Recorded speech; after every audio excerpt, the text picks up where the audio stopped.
Bu videoları ona göre çəkirəm ki, bizim vətənə, torpağa nə qədər bağlı olduğumuzu hər kəs görsün.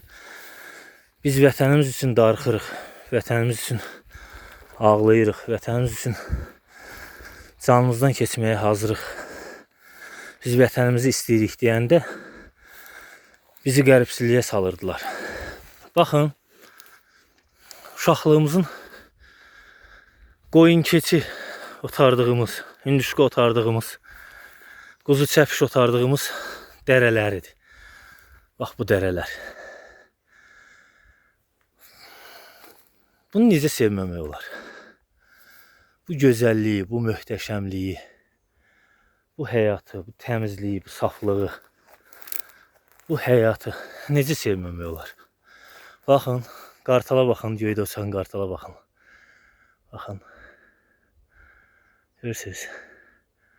Bunu necə sevməmək olar? Kəndimizdir, bax, uzaqda görünən.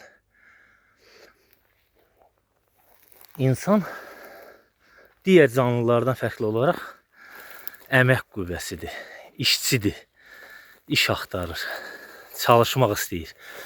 O, məsələn, qoyun, keçi, mal deyir ki, otluya, su içə, vəssalam, kifayət eləyə, gedə yata.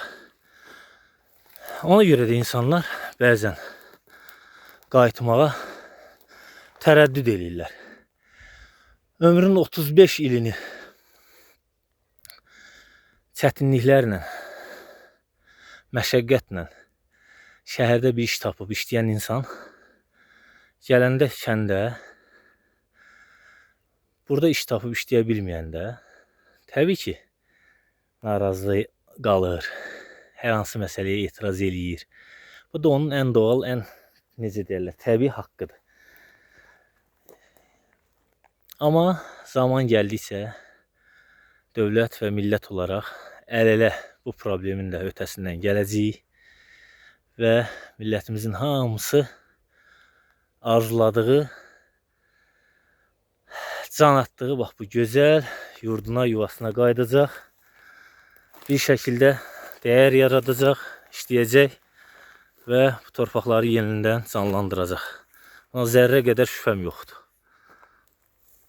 Gözəl yurdum.